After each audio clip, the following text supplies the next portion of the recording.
Graça e paz, meu irmão, reverendo Carlos Lima, diretamente aqui da Igreja Presbiteriana de Fontinha, uma igreja que ama você, convidando você para mais esse trabalho, mais esse programa de edificação, de conhecimento da Palavra de Deus e também de oração. Queremos agora, então, nos preparar para este momento e convidamos você que coloque o seu joelho em terra, se for o caso, feche os seus olhos, vamos falar com Deus em oração. Querido Deus, amado Pai, louvamos e bendizemos o Teu nome, Senhor, buscamos a Tua presença e o nosso intuito é de aprender mais da Tua palavra, é de compartilhar aquilo que está escrito como guia para o nosso caminho e por isso então nós pedimos a Tua orientação. Seja conosco nesse intuito, seja com a nossa vida, nós assim oramos em nome do Senhor Jesus, na força, consolação do Espírito Santo. Amém. Vamos nos preparar para este estudo, compartilhando em nosso coração uma música para nos elevar e nos dar então a orientação e o tom que Deus quer na nossa vida.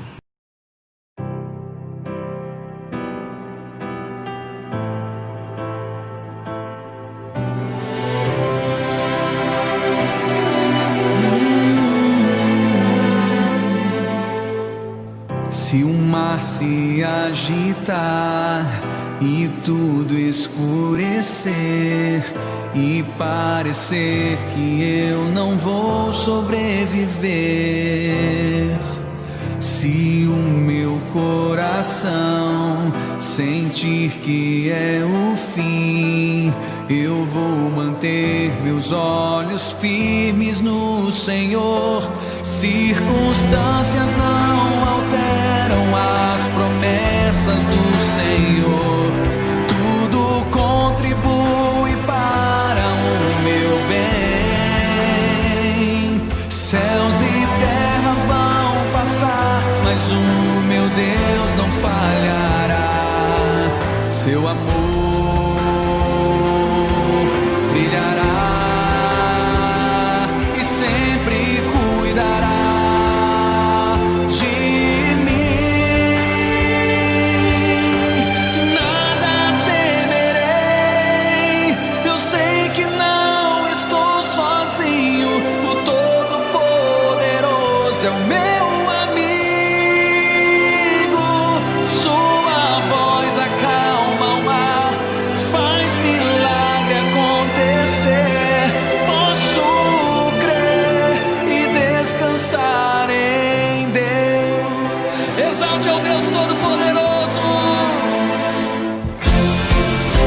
Se o mar se agitar e tudo escurecer e parecer que eu não vou sobreviver, se o meu coração sentir que é o fim, eu vou manter meus olhos firmes no... Declara essa verdade. Circunstâncias não alteram as promessas do Senhor.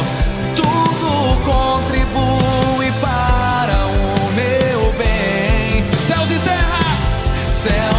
terra vão passar, mas o meu Deus não falhará. Seu amor, levante as suas mãos nesse lugar e creia que é a favor de Deus para você e sempre cuidou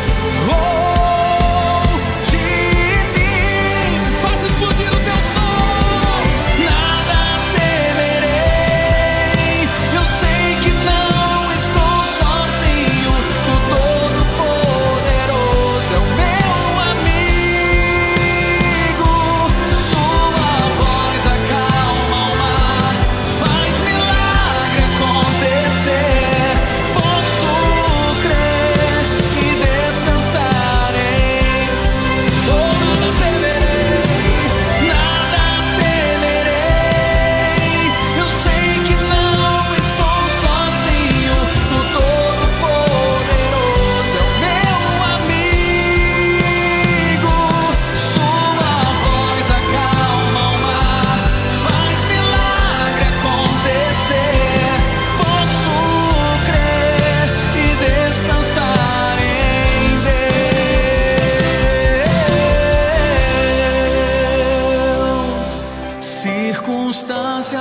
não alteram mais.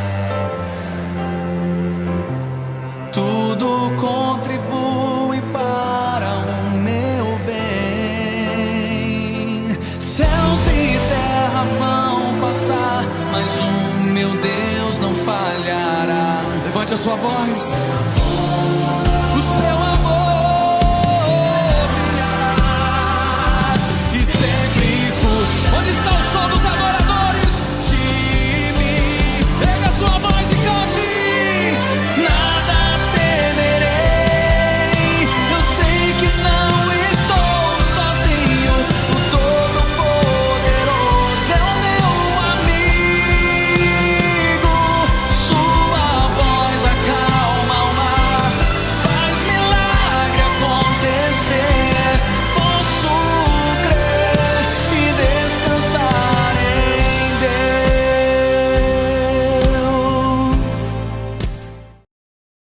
Iniciamos agora o estudo do breve catecismo nas perguntas de número 45 a 48. Essas perguntas, elas expõem o primeiro mandamento. Então nós, à medida que tivermos uma exigência do estudo, nós vamos mudar para as perguntas e você vai ver então que nós resolvemos nesta sistemática melhorar não só o aprendizado, mas também tirar as dúvidas em cada uma dessas perguntas que são feitas. Vamos lá então? Primeiro mandamento. A pergunta 45 nos fala: qual é o primeiro mandamento? E o primeiro mandamento é: não terás outros deuses diante de mim. Êxodo 20, verso 3. O nosso breve catecismo, ele criou algumas normas para a interpretação desse primeiro mandamento. Ele estuda esse primeiro mandamento nas perguntas 45 a 48. Em primeiro lugar, abordando as exigências, depois as proibições e outras razões anexas. E por isso, então, nós vamos seguir essa mesma formatação do breve catecismo. O primeiro mandamento, ele não possui razões anexas, mas um texto que discorre sobre essa expressão, diante de mim, que mais à frente também nós vamos esmiuçar, explicitar, para que você entenda o que significa esse diante de mim. Pergunta 46 então. Vendo as exigências que nós falamos anteriormente. Que exigências, tem no primeiro mandamento, Que exige esse primeiro mandamento em relação a Deus, em relação às coisas? Ele exige o seguinte de nós, que nós temos que conhecer e reconhecer a Deus como o único Deus verdadeiro e nosso Deus. Como tal, adorá-lo e glorificá-lo. Então, são três coisas que Deus exige dos seus eleitos e que a pergunta 46 está falando desse primeiro mandamento: não terás outros deuses diante de mim. Primeiramente, irmãos, é conhecimento correto. O crente, ele precisa conhecer Deus na sua unidade trinitária, Pai, Filho, Espírito Santo, como um único e verdadeiro Deus. Nós já estudamos a Trindade, essa doutrina que ela é profunda, mas o nosso Deus é trino, é o Deus Pai, Filho e Espírito Santo que se revela ao homem. Não só o conhecimento deve ser teórico, mas um conhecimento prático, um conhecimento estratégico, um conhecimento que nós não só entendemos a existência, a essência de Deus de maneira cognitiva, mental, mas também de maneira prática, porque ele intervém em nossa vida. Esse conhecimento, então, não vem por vias somente racionais, emotivas. Então, eu creio em Deus e me emociono por causa disso, mas esse conhecimento é por revelação das Escrituras. Todo aquele que é escolhido de Deus, ele tem essa iluminação do Espírito Santo para conhecer Deus, para ter esse encontro com Deus profundo e também um conhecimento que leva a atitudes positivas. Fora da Bíblia, irmãos, não há perfeito conhecimento desse Deus único. Algumas pessoas querem dizer que confiam e que conhecem Deus por experiências místicas, mas é a palavra de Deus que nos assevera quem é Deus, quais são as suas razões e quais são as suas demandas para a nossa vida. A iluminação do Espírito Santo, ela é algo que é evidente, é claro, é uma constatação ao longo da história do povo de Deus. E nós vemos que pessoas até humildes culturalmente, sem acesso muitas vezes aos estudos e até analfabetas, elas conseguem compreender perfeitamente essa mensagem revelada de Deus, chegando, irmãos, até um impressionante conhecimento das verdades escriturísticas. Você e eu conhecemos pessoas que conhecem profundamente a Deus e a sua palavra, e muitas vezes essas pessoas não sabem nem ler nem escrever, porque é um conhecimento de sabedoria que vem do Espírito Santo. Mas a nossa confissão de fé, o nosso catecismo nos fala também de reconhecimento. O salvo, irmãos, reconhece em Deus o seu único Salvador e Senhor e Rei. Então, o reconhecimento, ele vai além do conhecimento. Nós estamos distinguindo Deus dos outros deuses em virtude da adoração do Filho que é regenerado. Ele é capacitado, né, pelo Espírito Santo. O crente, né, tem essa justa compreensão de quem é o seu Redentor, de quem é o seu Pai Celeste. Ele reconhece, ele distingue entre os outros, as outras forças, e diz: ó, Deus é o meu Deus, é o meu Senhor.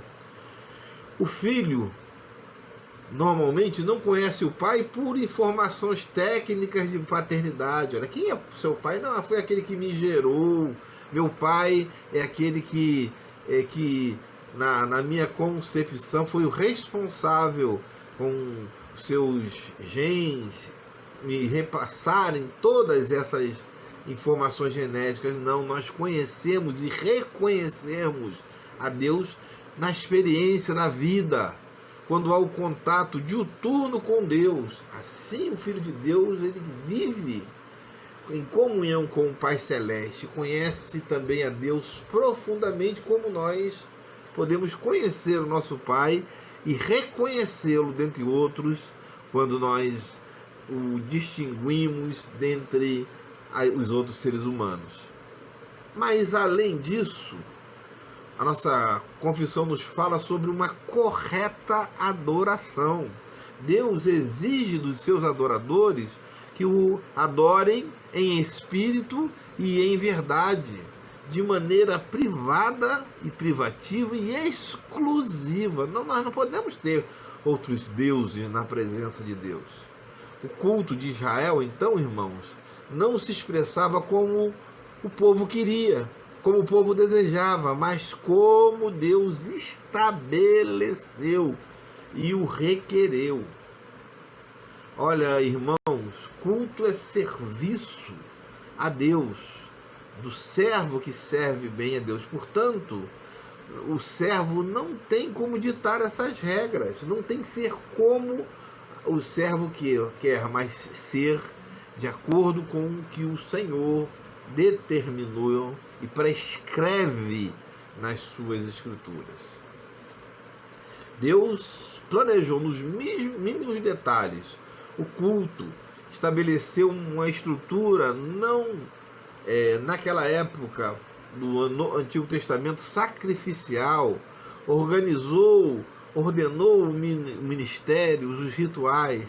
Então, irmão, Deus determina a postura e o comportamento litúrgico do seu adorador, na sua soberana e augusta e santa presença. É Deus que prescreve nas suas escrituras como ele quer ser adorado. Mas ainda, queridos irmãos, na pergunta 47 existe algumas proibições sobre esse primeiro mandamento. O primeiro mandamento, o que proíbe o primeiro mandamento? Olha bem, o primeiro mandamento proíbe negar, deixar de adorar ou glorificar o nome de Deus como Deus, o nosso Deus, é nosso Deus, e dar qualquer outro a adoração e a glória que só a ele são devidas. Enfim, irmãos, há proibições que estão explícitas e implícitas nesse salmo, ou seja, a negação ou rejeição da adoração da parte dos adoradores que governam, né, dos que governam e dos que são governados, ou seja, dos líderes e daqueles que são membros da igreja, né? Então essa negação de adoração ao único Deus, quer tipo de adoração ou veneração a outros deuses, mentalizados ou imagens, é proibido. Então não se pode negar ou rejeitar ou adorar imagens ou mentalização de imagens. Tudo isso é proibido. Esse mandamento nega. O primeiro mandamento de Deus diz que Deus é único, sem superior, sem igual, sem competidor, sem mediador no céu, sem procuradores ou representantes da terra. Ou seja, nós não temos intermediários aqui na terra, nós não temos santos que devam receber adoração, nós não temos outro tipo de ser ou imagem ou mentalização que nós devemos adorar, porque a adoração é única. Então esse mandamento nega qualquer outra intervenção. Ou seja, irmãos, entre Deus e a igreja está Jesus Cristo. Este Cristo é o que o crente está. O Espírito Santo, né, que é o pedagogo e mestre, é Deus, e o Deus Pai é aquele que é criador. Enfim, Cristo deve ser adorado como mediador e sumo sacerdote, somente Ele. E o Espírito Santo é quem ilumina, e o Deus Pai é o criador, é o compensador, ou seja, somente adoramos ao Deus triuno, ao Deus trino, e mais a ninguém. Chegamos agora na pergunta 48, com a frase diante de mim, que se nos ensina especialmente pelas palavras diante de mim no primeiro mandamento. Então, essa pequena frase ela é profunda, irmãos. As palavras diante de mim no primeiro mandamento, ela nos ensina que Deus, que vê todas as coisas, toma conhecimento e muito se ofende do pecado de ter-se em seu lugar outro Deus. Ou seja, irmãos, é uma ofensa muito grande nós tentarmos colocar outro Deus com D minúsculo no lugar de Deus. Ele está dizendo que é na presença dele. Não vai se ter outro Deus na presença dele, daquele que tudo vê, daquilo que tudo escuta, de tudo sabe, que toma conhecimento de todas as coisas. Então é ofensivo a Deus nós termos outros deuses que são colocados no lugar do único e verdadeiro Deus. A expressão diante de mim significa que entre Deus e o homem não se colocará qualquer mediador ou divindade que está lá nos céus, na terra ou nos nossos pensamentos e ilações. O pacto de Israel estabeleceu uma direção e uma relação direta e pessoal do Redentor com os seus redimidos, do Deus Trino com Deus Israel. Mas Deus, o esposo, no Novo Testamento também cria um novo pacto com a sua igreja, uma nova aliança. E essa aliança também requer fidelidade absoluta de sua esposa, a igreja, não admitindo em hipótese alguma traição, nem mesmo sendo por infidelidade mental. E nós aumentamos também por inércia de agir, de agência pessoal. Muitas pessoas colocam outros deuses e substituem o Deus por causa da sua inércia e insignificância dentro do reino e do chamado de Deus para a obra, para o serviço. E ainda, irmãos, em último lugar, por ter outros deuses diante de Deus, isso significa, isso subentende-se que é uma subversão à soberania de Deus para com os seus poderes divinos que emanam dele, mas que se busca poderes em outros deuses, em outras divindades e até em Satanás, o inimigo de nossas almas. No Antigo Testamento, Amon era Deus lá no Egito, Marduk na Babilônia, Baal dentre dos cananitas. Esses deuses eram respeitados por esses povos e chamados de Quirios, de Senhor. Mas então, quando nós colocamos outros deuses diante do nosso Deus, na presença dele, nós simples e meramente estamos dizendo que essas outras coisas são Quirios, são Senhor, e nós não podemos fazer isso, que o primeiro mandamento fala: diante de Deus nada se contrapõe, diante de Deus nada o antagoniza, diante de Deus nada se pode fazer.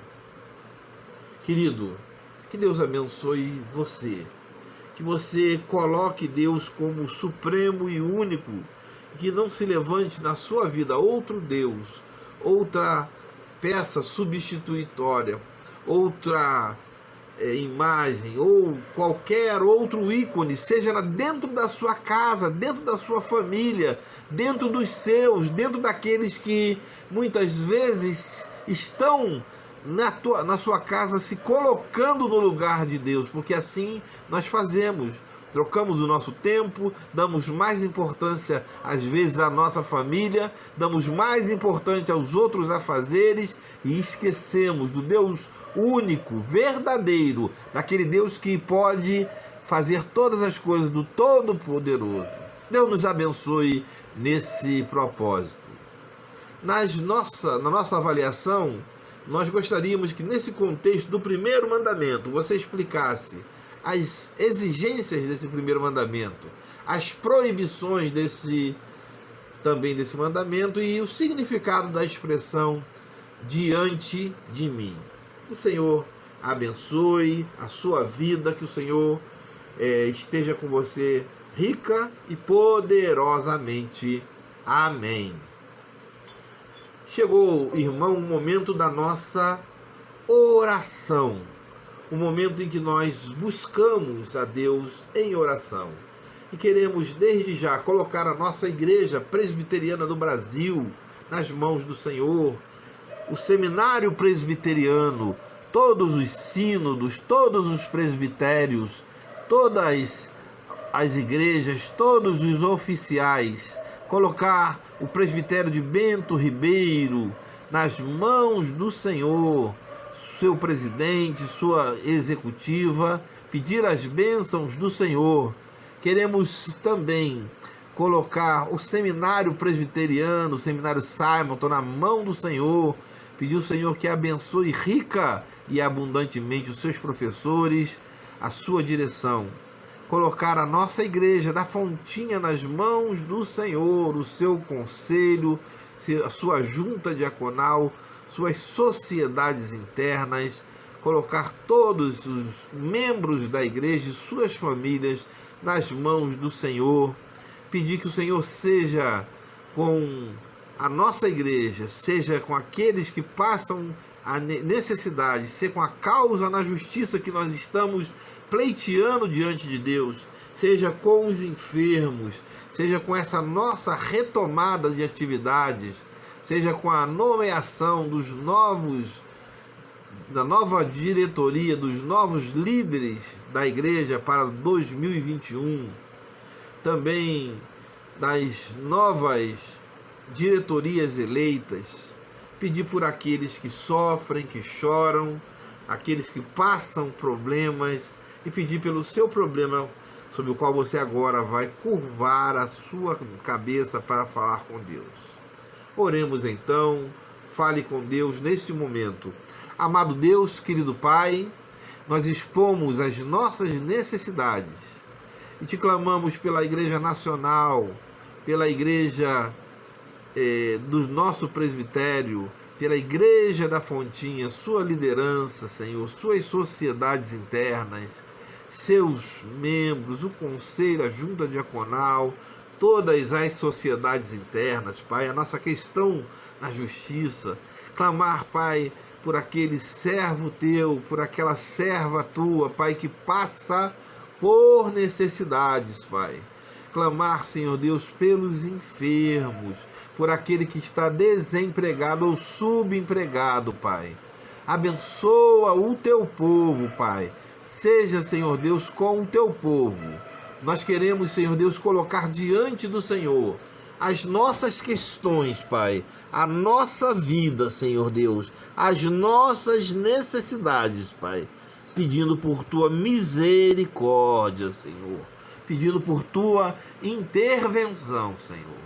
Seja com o teu povo, seja com aquela serva tua que clama, com aquele servo que busca a tua presença.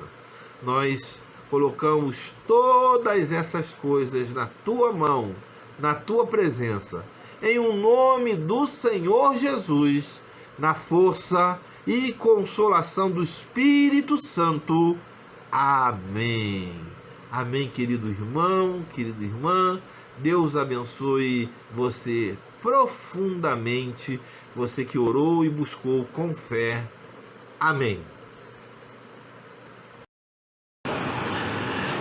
Bom final de semana, bom final de dia, amado irmão. Que o Senhor esteja com você na sua casa, que tudo aquilo que você compartilhou, aquilo também que você pediu, seja ofertado graciosamente por Deus em sua vida, na vida da sua família. Vamos ter agora então a oração final e a bênção apostólica. Querido Deus, amado Pai, agora que nós nos despedimos, Senhor Deus, queremos suplicar também a tua companhia, Pai, para que tenhamos, Senhor Deus, os frutos e os benefícios da tua presença em nossa vida, em nossa casa, em nosso trabalho, Pai. Abençoa poderosamente o teu povo, seja com aquele que te suplicou, Senhor Deus, que expôs a sua tristeza, a sua dor, Pai, para que seja abençoado.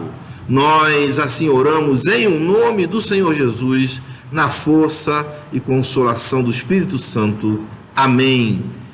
Que a graça do nosso Senhor e Salvador Jesus Cristo, o amor de Deus e a comunhão do Espírito Santo seja com todos vós e com todo o povo do Senhor agora e pelos séculos dos séculos.